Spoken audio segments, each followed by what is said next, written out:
Hi, and welcome to the NPC Sports Podcast. If you might notice that we do not have Dakota today, we have a special guest. We have Mike Cole, our old compatriot.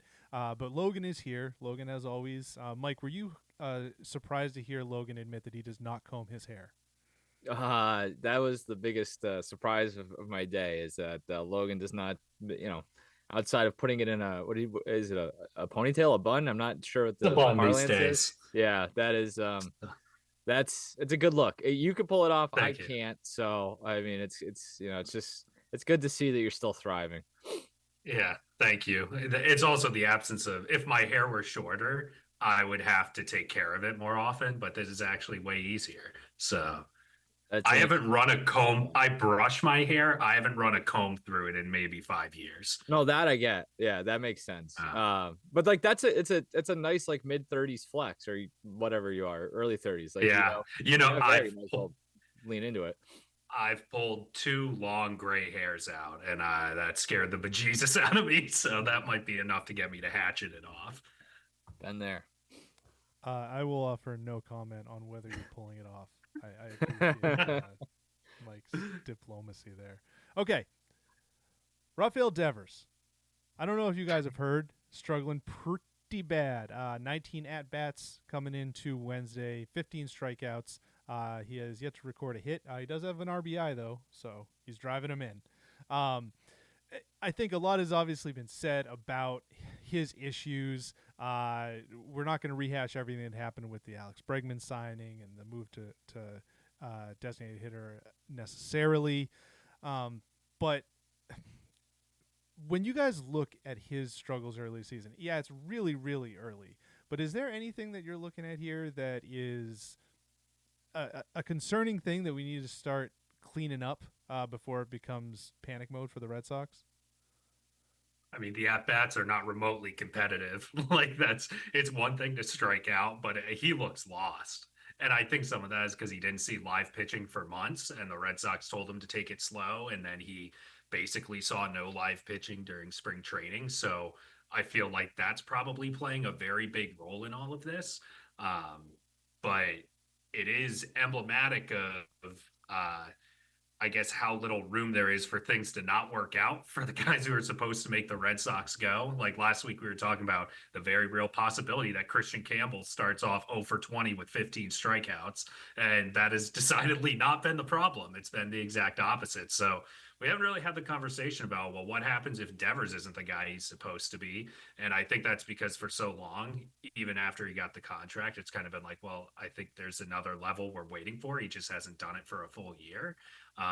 So it's kind of a precarious spot, but because of all of the surrounding circumstances, it's 6 days into the season, 5 games into the season. I'm not panicked yet, even though it looks really bad. Yeah, I tend to agree with a lot of what Logan said. Logan, how did you describe it at the start there? It was non-competitive or something. Non-competitive, yeah. So like I think that's technically true in some aspects. Like when he swings the bat, it is very non-competitive to It's the point bad. where it's like it looks like if I were to go down to the local, pitch and putt batting cage complex, crank that thing up to 95 and try to hit it and be like, oh, this is not good. Like we used to do this in high school all the time where it's like we'd get into the garage into the tunnel and we just fire that thing up and be like, let's see if we can make contact. Like that's what it looks like when he's swinging. Even at like 92. I saw him Yeah. like swing through a 92-mile-per-hour cutter the other night where it's like that's that's kind of concerning. But like it's competitive in the way that I don't think he's giving away at bats either. Like, and I don't think there's a lot of this talk about, the narratives or whatever with him moving to DH and basically I think some people are like he's pouting so he's not putting forth good effort, et cetera, et cetera. But like I was looking at this yesterday and his chase rate this year is I think it's 20%. For his career, it's basically 33%. So like he has good discipline at the plate. He's swinging at strikes. He's just not making contact. Whereas like we saw this, Manny Ramirez, this was, when he was ready to just completely mail it in, it would be like waving at stuff inside the strike zone, outside the strike zone. Like you could tell when he was not giving full effort. With Devers, like if he was just swinging at everything, flailing around, that would be one thing. but he's making good decisions. The execution is just terrible. And so I do think the biggest issue outside of like mechanically, I think he's changed a little bit of his stance with where his hands are. Like I think that's something that they should look into if they haven't already. I'm sure they have. I mean, I'm a guy in a basement, so what do I know? I think the bigger thing is like, yeah, he's still playing catch up, and this is his spring training, and the problem with it is he's facing 96 every night, and you're not facing that guy who's going to be destined for double A that you can get some good swings in, on March 14th in Dunedin or whatever. So like, I think that's the biggest issue is he's literally and physically or literally and figuratively catching up at this point. The early returns on Devers and Campbell, I feel like have been really reassuring reminders of that humans play these games. That's the other thing. Yep. With all the analytics and stuff that we have in this game, like you saw Christian Campbell go out there his first game and suck, and it was obvious that he was dealing with first game jitters. And since then, he's been a machine. And on the flip side, Devers, everything that you know about him coming in, you'd say, oh, this guy's going to thrive. But obviously, everything that happened this offseason impacted him mentally. It ended up impacting him in spring training, and that ended up snowballing and impacting him in the regular season. So I think that these are good reminders that, like, these are people. And as much as we like to say, like, oh, Campbell's tools are this, and, Devers' pedigree and past performance is this, at the end of the day, they're people with minds and hearts, and things that can happen to them affect them, just like you or me. I shared this. I tweeted about this the other day, the Campbell thing specifically, where it's like when I played Division III college baseball. I remember the first time I pitched, like my leg would not stop shaking. Like it was literally shaking as I came set. I thought I was gonna balk because my leg was shaking so much, and that was in Chandler, Arizona, against like Concordia University, let alone Globe Life Field against Native Volley. So it's like, yeah, man, this is going to take some time. And like, I do think that sort of mental anguish does compound physical mistakes in baseball more so than any other sport. And I think that's a big reason for Devers as well. I don't think enough is being. I feel like this is treated as a cop out whenever it's said, but there is something to me about the fact that not everyone is cut out as to be a DH, and you don't know until you try to make them a full DH. That is a very, very difficult role, especially if you are a routine oriented person or someone who likes to get in a flow. Like, think about the fact that Devers seen essentially no live pitching, and all he can do, like, not that him playing in the field would necessarily help things that much, but it would maybe keep him more engaged or something like that. Instead, he's having one dreadful looking at bat, sitting there and thinking about it for 90 minutes, having another dreadful at bat, and then sitting there and thinking about it for 90 more minutes. So, there is the possibility that, I mean, off the jump, I think there is going to be an acclimation period just to getting used to a very different role. I think it's easy to reduce it to, oh, he's just hitting and he's a good hitter, so he should be able to do it. Keeping yourself occupied and in that space for a long time, not everyone can do it. That's why JD Martinez was so good at it, because he's so wired weirdly about hitting that it was like he could fill that time. We don't know how Devers is going to respond to this. And so it's possible that, like, he's just not a good match for that kind of role, or that his offense will backslide a little bit with it. But at a certain point, it's like, well, if you're going to pay a guy 300 something million, he should probably be able to hit no matter where you're asking him to hit. I was gonna say that's what the money's for, right? Like, yeah. Also, if he played better defense, he wouldn't have lost his job at third base. I would say that, like, that thing that you're talking about is probably true for a lot of guys. I didn't think it would manifest itself a week into this season, and that's why I don't, like, I think there's, at least if you start a new job, you're like, well, even if you don't like the job, you're like, well, at least I'm gonna, this is new, I'm gonna put forth a good effort, or try to make a good impression, or like the malaise will set in 6 months from now, not right away. So it's that might be it. But I don't think it's an effort thing. Like, that's why I'm saying, like, it could just be an acclimation thing. Like, I guess it is a little surprising that it's happening this quickly, but it also is like, well, this is a completely different role from what he's used to. I think that probably, rears its head more in like June when you're in the middle of a West Coast road trip. You're just like, this again? Like, God, Yeah. But it might be. I don't know. Like, at this point, everything should be on the table with how bad it's looked. I mean, Like, it's been historically bad. It's just I'm just imagining being shell shocked. That's my thing. Is it's like, yeah, okay, he goes up in the top of the first and he strikes out against Nate Eovaldi. And he's expecting to go out onto the field and play. And instead, he's sitting until the fourth inning or the third inning or whenever it is. And it's like, that has to be a little jarring, especially when you haven't played in any spring training games. Like, he hasn't even gotten in that, like, workflow, if you will, in a spring training grapefruit league level. So I agree that you would think it would more likely show up during the doldrums of the season, but I like couldn't there be a level of shell shock that's like this is kind of a weird new ordeal here that I'm just getting thrown into. To be fair to Devers, I mean, he is not the only person that's been struggling. He's just been the most obvious person. I think so. The Red Sox as a team, team batting average 201, on base 289, OPS plus 71, Sandy Leone esque OPS plus. I mean, Sandy Leone was raking for the Braves in spring training, so careful with that. Very early, but I think, Logan, you and I and Dakota were talking coming into the season, and the lineup was just really the one thing that we felt was going to be the stone cold lock. And a lot of the other areas that we thought they were going to have issues with, they look a little more confident now. Again, not a lot of concern with so few games that they've played. That's another topic entirely of how many games Major League Baseball teams play in the first week of the season. It feels like it's impossible to ever to catch a game. But Logan, do you still feel, as you kind of strongly put heading into this year, that this is not the best lineup that they can field? Well, that feels like a trap question with the way Devers is sitting right now. But I think we would all probably agree that this is not the version of Devers we would be expecting. So I mean, Christian Campbell's been playing well enough to offset that concern. I guess to catch Mike up, my take was that, and also my point was moot in some ways because my take was that they weren't actually putting out the best possible lineup because the best possible lineup is one that has Bregman at second, Devers at third, and Yoshida DHing. Because Yoshida was hitting very well during spring, and I still think that they need to see what they have in that bat. But that was largely rooted in the fact that I thought Campbell was going to be a slow starter. So I'm not going to fully back off of it because we're only 5 games into the season. And despite what you guys would probably say, I'm actually not that reactionary, but I'll play both sides of the coin for now.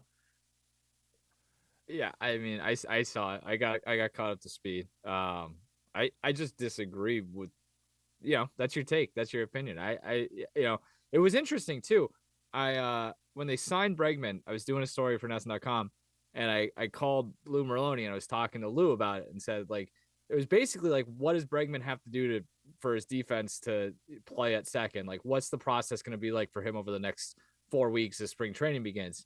And like, he's like, he answered all the questions, but everything was like, well, if he does play second, and like, he's like, I'm not so sure he's going to play second. Like, let's give Campbell. So like, I guess if I were, having this discussion with you when you made that first point, would be like, well, this is what they've wanted all along. So like, I think that he was gonna, if he showed anything close to league average in terms of his ability to put good at bats out there, he was gonna make the team as a second baseman. I think that's what the plan was the whole time. I think with how straightforward, how direct Cora has been about the DH with Devers, I think that's pretty clear that that's something that they've had in their mind the whole time. And like, I think it's hard to, turn around and say that this is not their best offensive lineup if that's what you think, just based on one guy's 5-game slump, with that being Devers. And like, I think Water probably finds its level with both of those guys, Devers and Campbell, where it's like Devers is going to hit at some point, or at least, not be this. And Campbell is, I was looking at it earlier, Campbell hasn't touched a breaking ball yet. Like, he has not, like, all of his production has come against fastballs. That I'm actually surprised that hasn't started to change already. And maybe he's been in some pretty good spots with like they kind of have to come after him. And he does have a great command of the strike zone, so he's getting himself in fastball accounts, but he has not seen that thing where he sees one fastball a game. And that's coming at some point, and he's going to have to make his adjustments. But like, I have faith and confidence in him making those adjustments based on what I saw in the spring from him, which was look, lost at the start of the year or start of the spring and got better and better. The results weren't necessarily there, but he was squaring stuff up, and his command of the strike zone was really good for a guy his age. So I do think that on April 2nd or whatever today is, it's their best lineup. And I think it'll be even better for them on June 2nd, if that's what you want to kind of project forward. So I believe in what they're doing here. And I respect your ability to sit on the fence with your take, Logan. So well, you did kind of bring one of my big concerns, which is that the book is now getting out on Christian Campbell. So how does he respond to that? Like, in retrospect, I really shouldn't be that surprised that he got off to a pretty good start, because everything we've been told is that he's supposed to be a useful offensive player. And I mean, he hasn't really played above Double-A, so no one knew how to attack him. I think it's plausible he's really struggling in June. I mean, Jackson Merrill's probably a good I was example. Just bring him up, yeah. Yeah, he had some really lean months in the summer, but he's still, I mean, the overall stats looked good, especially the average stats. And so, you know, who's to say it's not going to pan out similarly? But I think this is going to require a little bit more patience than people are expecting, especially after the initial returns. And that's why I thought that their best option was to put Bregman at second, because I'm trepidatious about fast risers, and so I thought it would have made sense to keep him in the minors and let him keep developing. Well, this is also why you need Devers, Cassis, Duran, Story to start hitting, is because when that downturn does come, you theoretically can absorb it the way that the Padres did, because your lineup is so good. So if those guys don't get their act together, then it's going to look really bad with Campbell. But if those guys are hitting, people won't notice. Yeah, I always think that's interesting, because we always talk about, you got to be strong like 1 through 9. Your pitching staff's got to be good 1 through 8 or whatever it is you got. But at the end of the day, like 1 or 2 guys can make a huge difference, like one way or the other. And like if Casas, Devers, and Bregman aren't hitting in the middle or high up in your lineup, like you can't. It doesn't matter how hot your 6 and 7 hole hitters or 5 and 6, whatever Abreu and Campbell are, because like that's not like.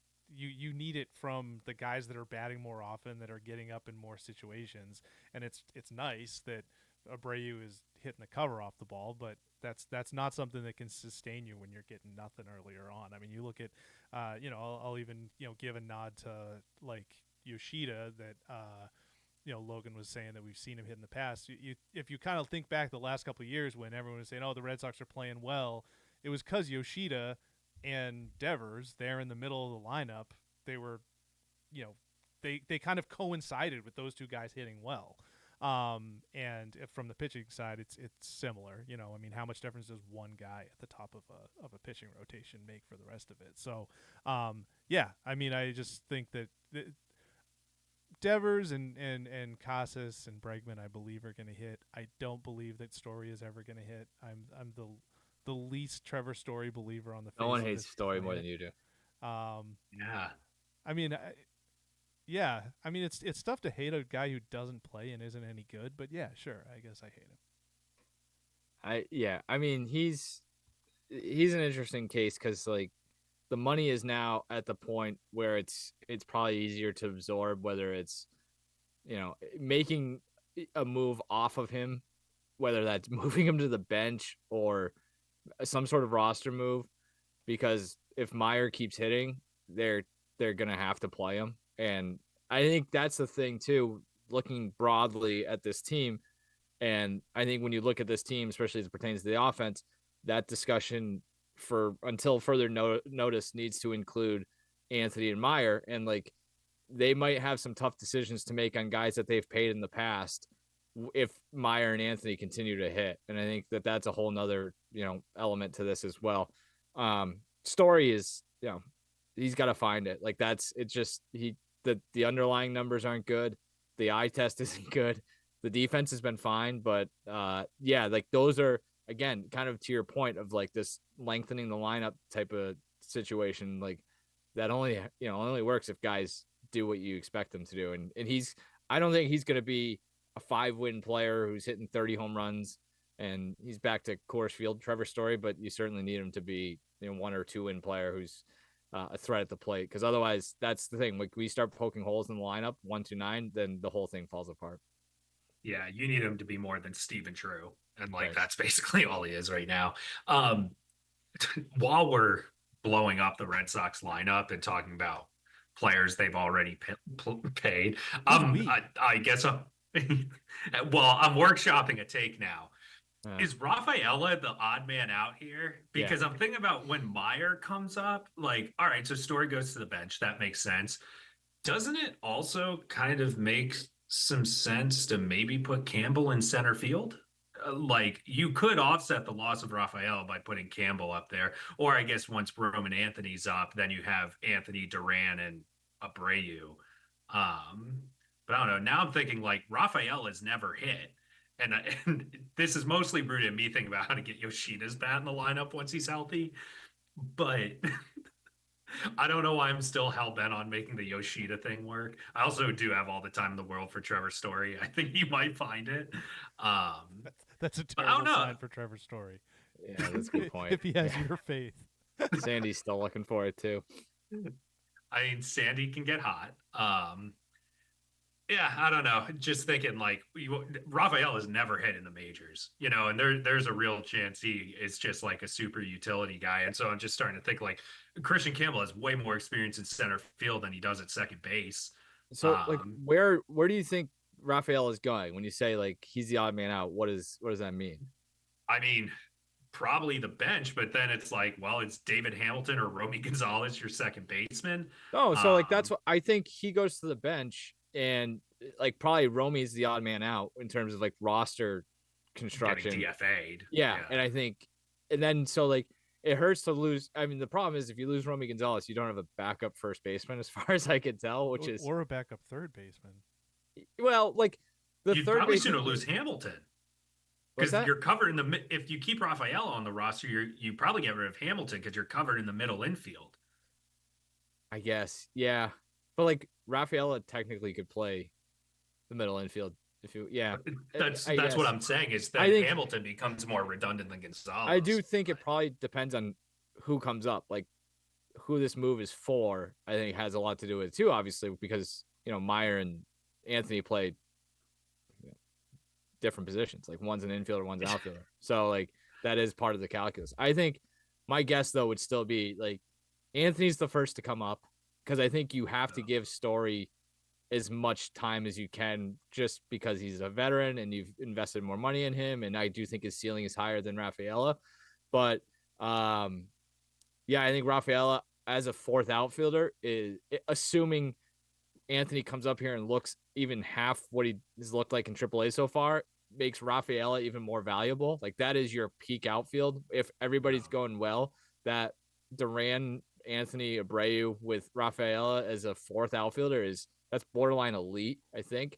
And then Romy's probably like the odd man out, like I said, but at least you can move Campbell around if you have to. It does get a little Connor Wong could play first, I guess too. There's that. That is true. I think I'm arriving at the take that they just have a lot of bad contracts. Like it feels like I don't love the Rafaela contract right now. I don't love the Story contract. I don't love the Yoshida contract. And it's like I'm thinking, okay, so Story gets hot and Meyer keeps hitting. You could theoretically move Campbell to the outfield, put Rafael on the bench, and if Story's playing, he's done the second base thing before. The Story and Yoshida contracts, I think, are albatrosses, and not that those players are bad players. I mean, all jokes aside about Story, I think, and same thing about Yoshida, but I do think that their contracts in a way restrict them from what they would like to do otherwise. Outside of an injury, I have no idea what you do with Yoshida, like to that point. Like it's just it feels like this my computer simulator game that I play is that you end up with like this. It's like I have no idea what to do with this guy. Like literally, I'm like, I mean, like that's part of the reason. It's in that's MVP part of the baseball, reason. MVP baseball 2005. Do you remember when the smiley face would turn red? Yeah, and it has a big frowny face. Like that guy is very Yeah, you're upset. like, I can't do anything with you. Like, there's no. He is you know, causing a ruckus in the clubhouse. Yeah, yeah. Yeah. Yeah. I mean, I don't know. I think that there is they just have horrible asset management. Like, there's no reason Yoshida hit well enough that, like, I get it. That contract's an albatross now, but they back themselves into a corner with some of these guys by refusing to let Yoshida play the field. Like, you can't even like pray that you could hide him in right field at Yankee Stadium or something like that. And it's just like, now no, they have zero leverage in any of these moves, and it's like, all right, so you want to try and let Yoshida get hot so you can trade him? Well, you can't freaking do that because Devers is your DH. So what are you doing there? So it's just like they have a lot of bodies, and I get having depth, but this almost doesn't even feel like depth. It feels like people they just don't know what to do with. To avoid talking in circles, because it has been a couple weeks, shockingly, that we've talked about the Patriots with the excitement of the Red Sox season beginning. I want to make sure. I want to shift over to football as long as that's all right with you two. I feel like there was some heat starting to get turned up. Yeah, football is. I love heat. Yeah, we can only talk about Romy Gonzalez so much. So. Okay. So Patriots, they've been active, as we talked about with free agency. Just came out of the NFL owners meetings. We touched on Stephon Diggs in a past episode, and I feel like the more and more news is coming out, the more it is trending, as I said, toward them most likely taking Will Campbell with that pick if they do end up keeping it. But oddly enough, when we were starting this conversation, let's say a month ago, we were pretty much unanimous across the board, not you, Mike, but the three of us, that Drake May was the thing we kind of felt the best about on this team, him and Christian Gonzalez. And I was actually thinking the other day, and I think this is a good thing, that now Drake May is kind of the question mark for me when I look at both the offense and the defense. In that, like, I like the way the team is constructed, and whether this team is in the mix, the wild card mix down the stretch. Really, my question is like how Drake May responds in his second year, if he continues that growth or if he takes a step back. Because I think if he is what people think he can be with this team that's now around him, I think that this is a pretty good group. If he has a sophomore slump, I think that we could be back at maybe a 6-11 team. So all that being said, is kind of the guy that I was once most confident in is now kind of my biggest question mark. But I think that is a good sign for the team that the second year quarterback should kind of be one of your bigger question marks, right?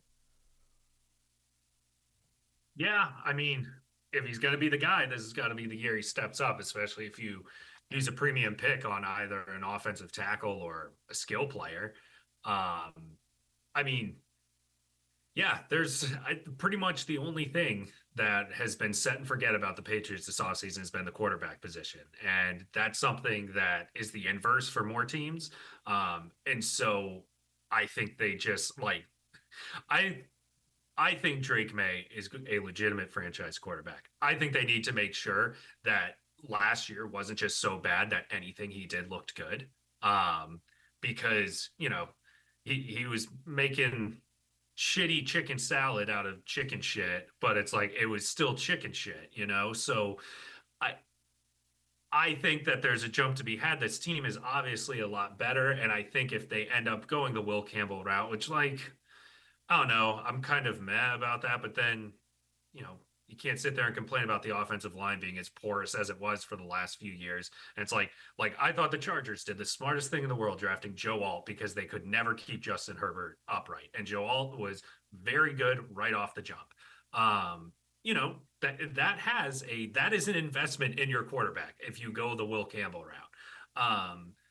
At the same time, I think you could probably trade down, help yourself out for the future, and still get a more than competent offensive lineman. And that's where you start to get into those, opportunity cost discussions. So, yeah, I mean, I think if you want to make sure that Drake May is positioned to take a step forward, then you have to go offensive line. As far as the draft is concerned, like, if they're at all convinced or believe that the draft can fall the way that they wanted to, or like they think was the kid from Missouri, he was a right tackle, it was Membu.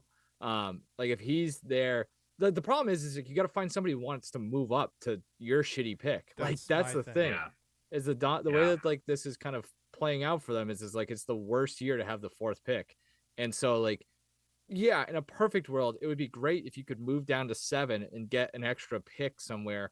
And that's, you can still take a guy who is Will Campbell light or might be just as good, if not better than him. Like, then yeah, that's great. But like, that's kind of make believe. So, yeah, and it does sound like too that the way that the board's kind of shaking out is it's not going to fall in their favor. But I guess a lot can change between now and the end of the month.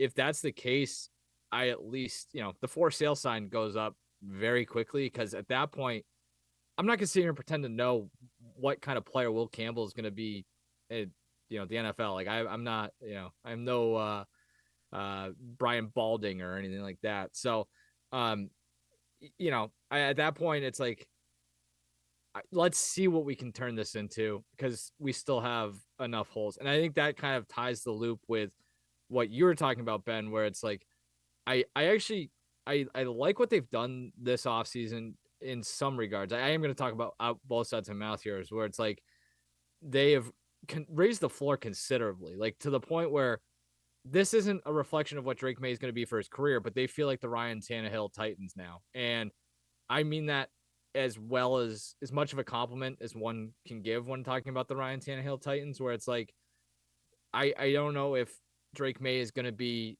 the franchise quarterback for 17 games consistently this year, but they're going to be in the neighborhood of 7 to 10 wins if it all kind of shakes out the way that they think it can. And I think that's good. And this is not a 1-year project, obviously. This is, let's see how it goes this year.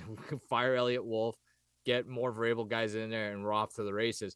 But like this just feels like a far more professional outfit than it did a year ago, which is a major step in the right direction. And that I think kind of we need to step back to the draft outlook and be like, how much influence is that new thing, however you want to define it, going to have on the draft as well, which is a question is very difficult to answer, obviously. Yeah, Logan, as I mentioned before, I'm gigantic when it comes to competence on coaching. That's all I ask for is competence and capability. And I just feel like, especially when it comes to the offensive line or the line play in general, I think just competent coaching is going to have such a drastic effect on those guys this year, whether it's new players or incumbent players. That was really that's something that is stuck out to me about all of Rabel's comments thus far, is that when you are confident and you believe that you know what you're doing, and you know that other people know what you're doing, the way that he can talk about things is much less Mayo just came off sometimes as a guy who was arrogant because he was trying to convince you and himself that he knew what he was doing, if that makes any sense. And Vrabel will, they'll ask him about, what's the plan here, and he won't try to fake it like he has a plan. He'll lie to you. He'll say oh, I don't. But Mayo would almost do a JJ Redick thing where he would try too hard to convince you that he knows what he's doing, and that works really well on LinkedIn, when you're trying to convince everybody of your professional exploits. But it does the opposite, and it engenders less confidence. Whereas with Vrabel, every time he talks, I'm like, okay, I think that this guy, at the very least, he might not be the second coming of Tom Landry, but I think he knows what he's doing. Yeah. Yeah, go ahead. I mean, it is a far more professional outfit. And I think you're bang on about the Mayo thing. Little peek behind the curtain here. I can be a defensive person sometimes. And sometimes my wife will say something that I will take as an accusation, and it's not an accusation. And she's like, well, if you don't think you did anything wrong, why are you taking it as an accusation? Why are you arguing so hard to convince me that that's not what you're doing? And it's well, because I'm trying to convince myself that that's not what I'm doing, because I just want to make sure. And so it is Mayo was told for a very long time that he was the second coming of. I mean, the guy had it written into his freaking contract that he was going to succeed Bill Belichick. And I think that he was pretty much set up to fail once they started doing that. I agree that the floor has been raised considerably to the point that, like, they're not a playoff team, but you cannot have the level of, I mean, for multiple years now, there's been incompetence. Like this predates Mayo. Like you think about the Jacoby Myers debacle in Vegas and like all that stuff. That happened under Belichick's watch. And there were wide receivers running their mouths under Belichick's watch. Like this is not a new thing. And so it didn't work at the end of the Belichick era. It didn't work at the end of the Mayo era. And so now it's like, all right, it does. Supposedly, this is what Mike Vrabel is able to do, is command the locker room and all that stuff. What I just wonder is, all right, he really wants his guys in there. I think about the Heim Bloom Red Sox, and it's like he was supposed to be so great at, finding guys on the margins so that way you could just spend and off you go. And it got to the point where it's like, hey, Heim Bloom, why won't you spend any money except on Trevor Story? And it's like, you don't have to keep operating in this like small market way. I worry about Mike Vrabel trying to recreate the Ryan Tannehill Titans because he doesn't necessarily need to do that. Like, you don't need to just gut it out with dirt dogs and bring anyone who's ever gone through Nashville back up to New England. So, and that's as somebody who has wanted them to completely neuter everything from the Belichick era and just move on and turn the freaking page. So the idea of like, let's just recreate the Titans. It's like the Titans didn't win shit with Mike Vrabel. They overperformed, which is great, but it's like, all right, cool. The Brewers overperformed every year with Craig Counsell. Like, what does that get you after a while? But do you honestly think that they're trying to recreate the Titans? I mean, some of their free agency moves have suggested that. Right, Spillane was a former Titan. Who was the safety? His name's escaping me. They got him the day before. Yeah. Okay. Yeah. So like in the personnel standpoint, okay, I like maybe some of the key, but I'm looking like just Harold like, Landry. Sorry, Harold Landry. On the offensive side is the Titans were known for they had an elite running back, elite wide receiver, questionable quarterback. I don't feel like that is how they're putting together this offense. So that's just like as an example. Like they don't. So, it doesn't sound like they're gonna run Ramondre Stevenson 35 times a game, and they certainly don't have AJ Brown. So I don't know. I don't necessarily see. I get what you're saying with like maybe some of the cultural stuff, but I don't. That's more where my head's at. Okay, all right. Because they unless you have Derrick Henry, you cannot run that type of offense. Like that was very unique. And so I don't expect them to try and do something like that. It's the culture thing. It's the like, I forget what Vrabel said, but during his press conference, but like once all the beat writers started doing cartwheels about how he was all no bullshit and all this stuff, like, I don't know. Maybe this is the 30-year-old millennial in me coming out, but it's like, I just can't get up for that. Like, that doesn't necessarily mean anything to me. It's like, great, I'm glad that you're going to have a team of dirt dogs and like all that stuff. Like the Patriots should be a better product to watch because of that. But like, if you're going to try to establish that culture, he doesn't even know what he has in the room. Like they're completely turning over, like in terms of culture and personnel, and maybe that's why he's trying to bring in all these guys he's familiar with. But it's like he doesn't. You mean to tell me Jalen Polk, after running his mouth every single week, is suddenly going to become this like, whatever Mike Vrabel is going to turn him into? Maybe that'll probably happen with some guys. This idea that he's going to come in and bring this whole culture shift when more than half the roster he doesn't even know. I don't know. That's not to say it won't work, but just this idea that we have to recreate this culture is like, okay, great. What about everything else? I have a lot that I would like to get to because I actually think I still struggle, or I struggle more and more every day to figure out what it is I like about sports. And like this is actually kind of the stuff I do enjoy talking about because I think it's as I get older, I can apply life lessons that I've learned to what might be going on here. And obviously it's apples and oranges to a certain extent. So as the person who brought up the Titans first, let me just say that was not meant to be a literal comp, but yes, as Logan said, it's kind of a cultural thing. My big proclamation about Mike Vrabel and the Patriots is that the next great Patriots team will be coached by somebody other than Mike Vrabel and it'll be because Mike Vrabel helped get them there. And I think that's, like, unfortunately for him, probably what his lasting legacy is here. Is he's the guy before the guy, where it's they go out and get what it's risky. It might ultimately be risky, but it's like Drake May is 29 years old or whatever. We need to squeeze the most out of his prime as we can. Let's go find to borrow the radio talk radio parlance locally, like the guy in the tight pants who can orchestrate the offense, whether like the Ben Johnson type of whatever year that's going to be. So I think that's the next that. So he's, I don't want to call him a placeholder because that seems disrespectful, but I think that's how this thing plays out. Is he gets them back to extremely respectable, but can't get them over the hump, which is exactly what happened in Tennessee. So I think that's the case. I do want to circle back to the Mayo thing, because this ties in all with like the cultural stuff. Is like, I think I use the same exact, like, maybe it's out there too, like the LinkedIn coach thing. And you see this, and this is the stuff I'm talking about, where like you see this in actual in real life, where it's the person in the conference room who uses the buzz terms and knows how to grease the right skids is the person who gets ahead. And when the bullets start flying, those are usually the people who have their heads the farthest up their asses. And like, I think what I like about Vrabel is he is comfortably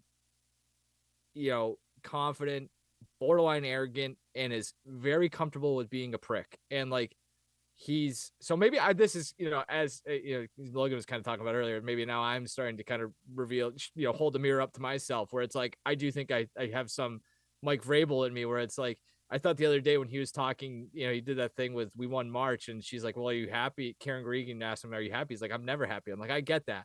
And like that type of attitude can wear on people even if you're saying the right things. So like, I think that might be part of it as well, where that people just don't like pricks, but like, where it's different though, and I am interested to see how this plays out, is like me comparing my professional life to the NFL is kind of foolish. So like it works a lot better. But like, Logan, to your point about Polk or whoever, like I think Vrabel has enough of a leash that if Polk doesn't get his shit together, he's gone. Like, that's where you're at now. And like, they're going to be comfortable making those sorts of decisions on their roster based on the vision of this guy in whom they've put a lot of trust and faith. Yeah, I certainly don't think it's going to get worse under Vrabel. I'll put it. That would be stunning. Yeah, It can't get much worse. I actually think this is the one sport where you can have that 1 year snap culture shift. Yeah. I think it's because you have non-guaranteed contracts. You have, especially this, where there's going to be so many new players on the roster. It's tough. Like basketball, your culture is always going to be controlled by your highest paid player. Doesn't matter. Baseball and hockey, it's always tough because those guys in general have usually you've spent a few years in that organization before you get up to the big team. So you're kind of assimilated by that point. But I don't know. I would not be surprised if it's just right away, Logan. It's like you do see like all of a sudden it is. I think that's why you can to a totally different culture this season. I think that's why you can bring back those Titans guys, even if it's just for a year or two. I think those guys are important to getting to that spot. I didn't mean to jump in. Yeah, no. I mean, like the Dolphins are probably going to be bad this year, I think, and like the Jets are the Jets. So like it'd be irresponsible of the Patriots to not start putting their foot. Like again, you have the quarterback. Once you have the quarterback, you got to get up and go. Like your window is open.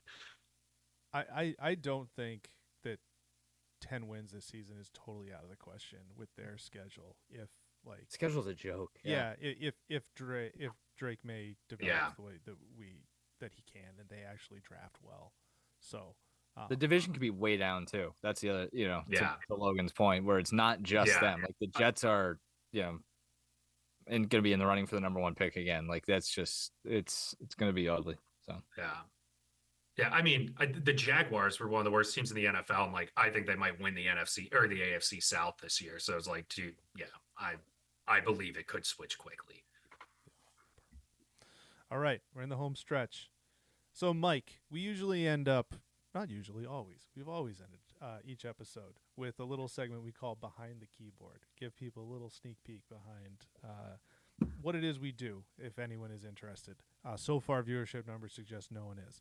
But I digress. So Logan, oh, we've lost Logan. We'll hopefully he jumps back in at some point. But so for this week, Mike, the question I put to you and Logan, if he ever resurfaces, is, what was your welcome to covering sports moment? Kind of like that. Welcome to the NFL moment where you get a big hit, or someone gives you a big juke and breaks your ankles, and you're like, okay, this is different. I'm in the big time. Yeah, I wasn't entirely sure how to take this because there's so many of them, and I don't know if they're applicable to what we're looking for. But one of them was when I started at Nesson, so it was 2010. It was in September. I was assigned to go cover the USFL, the UFL, whatever it was. So I was down in Logan's neck of the woods covering the Hartford Colonials and the Sacramento. I wrote it down here. I forget what they're called. Mountain The Lions. Mountain Lions, and it was at Rentschler Field. It was like I said, September 18th, the day after my birthday. I was hungover as Happy birthday. shit and had to drive The day before mine. Yes, exactly. So I had to drive from Newton, Massachusetts to wherever Rentschler Field is in Connecticut. East Hartford. East Hartford, sure.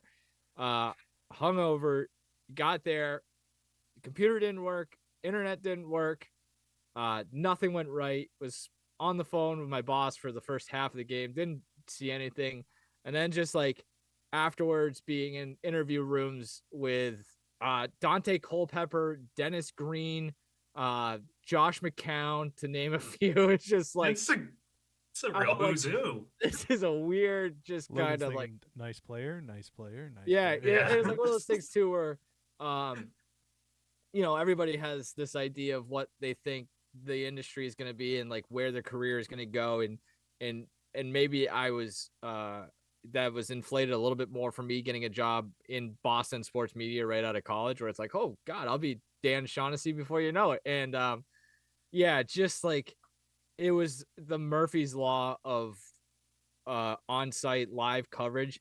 And like I guess like the one thing too is that happens far more often than anyone realizes, where just like so many things go wrong, and whether it's the game sucking, your computer doesn't work, your Wi-Fi doesn't work, your boss is up your ass. Like there's just this idea of this utopian journalism covering games and events thing. It's not always what it's cracked up to be, and that was kind of like, oh shit, this is not totally what I expected. So that's one of them. And if you want to go a completely different direction, there was the time when I was at the Shaw's on Market Street or whatever, I forget what street is, on Brighton, where I was buying groceries and my debit card was declined because I didn't have enough money in my account. That's kind of an insight into that part of the business as well. So you can go any number of directions with that. So.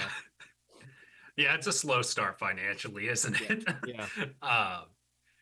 That's good. A lot of great events at Rentschler, even though it's a real money suck for the state of Connecticut. That place sucks, man. Yeah, they don't know what to do with it. They're like, well, it only gets used for 5 UConn football games a year. Yeah, this also was 15 years ago, so I don't want to judge through the lens of 2010. I'm sure I'm sure it's gotten worse. It's better than it worked, that's for sure. So mine, Ben will probably understand this one a little bit more because it's Celtics related. So in 2016, that was the year I interned for Rob Radford at Fenway all the time. So I knew the lay of the land very well down at Fenway. And then they started having me in the fall go and cover the Celtics. And I never covered the NBA before. I mean, I was a senior in college at that point, so I still really didn't know fully what I was doing. So I go to media day, and this is 2016. So they're at the old place in Waltham that you'll remember was literally inside like a gym. Like it was inside Boston Fitness, Boston Sports Club, the place that was bilking all those people during COVID. Which was sick. Yeah. But so I go there for media day, and then everything's on the court and it's all very streamlined for media day. And then the next day is the first training camp practice. And so Rob says, all right, just, go to the practice or whatever. So I'd never covered a practice before because they obviously don't really have them in baseball. So I'd only been used to the game environment. And I did not know how to get around this freaking place in Waltham at all. So I walk in and I'm looking around and I'm just trying to find the workroom. And there's someone standing there who's a Celtics representative, and he can tell that I'm like looking around. And I don't know what I said that gave him this idea, but he goes, okay, just sit tight here for a minute. We're waiting for a few more people. So I'm like, it's a little odd. And so then a few more people show up, and it's kind of like a mix of, it's all men. Some are, in their 20s, some are a little older or whatever. And so he goes and he starts walking this thing, and we're now sitting on the court. We're in these chairs in the corner, sitting in the corner. I'm like, this is all very fucking weird, You but think you like, were a I Make-A-Wish don't. kid? I was like, I don't know. Like, I've never covered a practice before. I don't know who any of these people are. And so I'm just like, and so I sit down and it's less than 15 seconds. I'm like, this is all fucking weird. And these doors fly open and Celtics practice just starts. Like, Brad Stevens is like, all right, here's what we're going to do. And like, I see Kelly Olynyk and all this stuff. I'm like, I'm not supposed to fucking be here. Like, I know for a fact, like, I cannot be here. And so I just got up and left. And so I like walked out the way that I came. And then I went and I sat in my car because I was like, I don't know what the fuck to do. Like, I'm This is sorry, don't mind the language. I was like, I don't like, I still don't know where the workroom is. Like, I know that it can't be the way they take it. And so, and that's also the day that I learned that they don't make practice visible the entire time. Like, there's only the media portion of it. Like, I was prepared for none of this. And so eventually I saw Mark Murphy, who was covering the Celtics for the Herald and was one of the few people I just kind of like recognized, get out of his car and start walking into the thing. And so I was like, all right, I'm going to follow him. And he walked into the workroom and I found it and I never lost that spot again. oh, that gave me so much anxiety because like I've been through that like every time I go to a new place. It's why I'm not good at this job. Like it's a big reason for it. Like I don't like trying to have to talk to people to figure that type of stuff out. I'm I okay know. with asking Patrice Bergeron a question, but I'd Yeah. rather ask Patrice Bergeron why he passed when he should have shot than I am like asking a security guard where I need to go to do my job. Like it just It's, I yeah. have so much anxiety just listening to it. I know. I actually don't think I've ever shared that story. Like, I don't even think Rob knows that. Like, because I was so embarrassed. I was like, am I supposed to just know this? Like, was Yeah. this and yeah, you're right. Like, I've got no issues in a press conference setting. I've got no issues in a one-on-one interview setting. But whenever I've had like credential mishaps or been in Yeah. buildings where I don't know my way around, it scares the ever-loving crap out of me. And it's so easy to ask the question too. Like It's that's so the thing. easy. And those It's people are there to help. yeah. Yeah, so that was literally my second day covering the Celtics, and I was so defeated, and I was just like, I don't know if I can do this. Like, I can't show my face at this place again. Like, Oh, the good times. those questions you would have asked Kelly Olynyk. Yeah, Just that's hang on the No. vine forever. What Um, was it like when, in the 3 seconds I saw Jordan Mickey dunking over you? um, th- some names get post traumatic stress. Um, so for me, a little less illustrious than the Kelly Olynyk Celtics. Um, so I was fortunate to be hired to my first career related job directly out of college, which was great. It gave me a warped view of what this industry was going to be like. Um, but I started in the spring, basically at the end of the school year. And so I was hired to be a high school sports reporter. And so I basically started covering, baseball and softball at the end of the school year.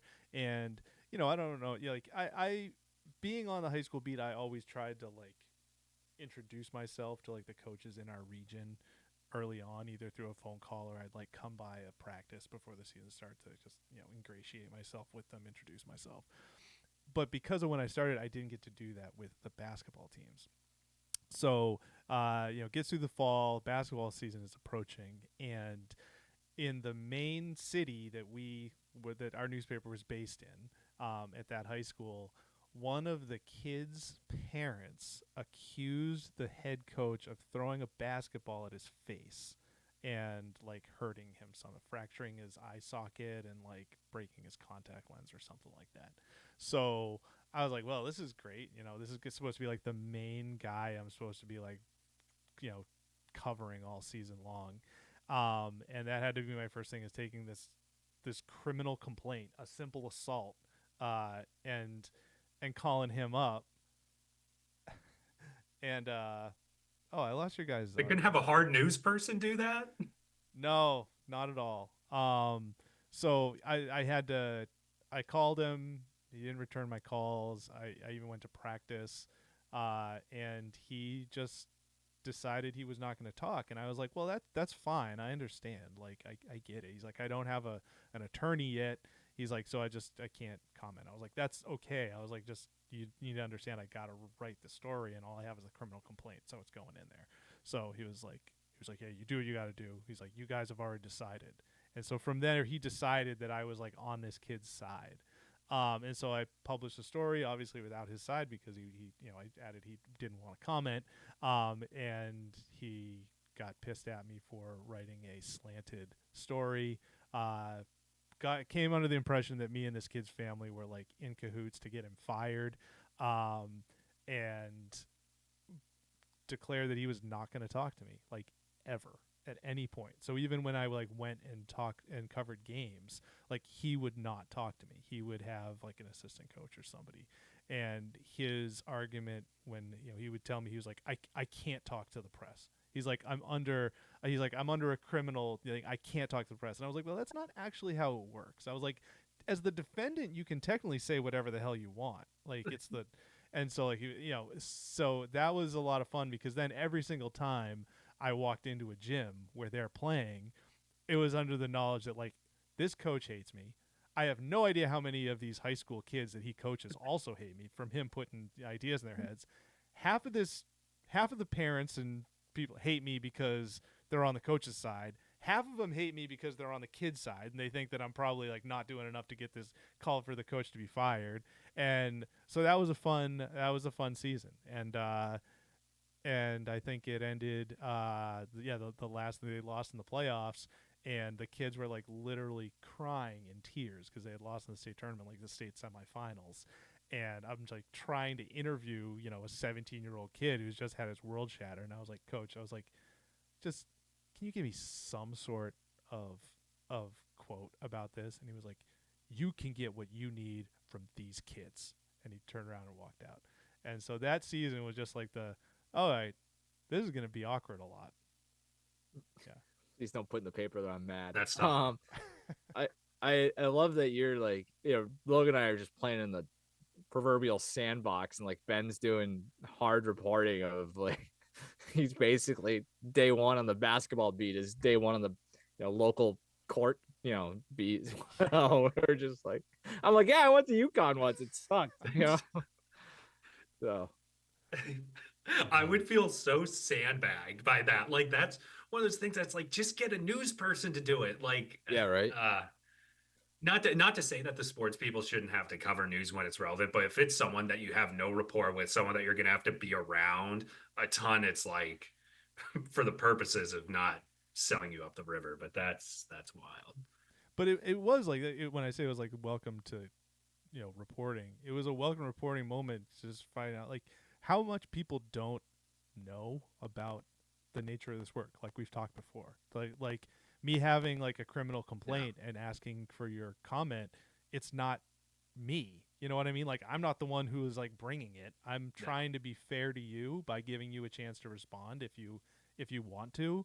And his misunderstanding that like, oh, I can't talk to the press. I was like, no, that's why whenever there's a court case, like, you always hear all this stuff from the defense's side, because the defense can say whatever they want to the public and the prosecution can't. But yeah, so that was interesting. And but the bigger thing was the awkwardness, like you guys were talking about. Is it's just like, when I'm talking to, I got to go, like it's halftime, and I'm just like going to talk to like the girl who like runs the scorebook for the team to like make sure I have the right amount of fouls.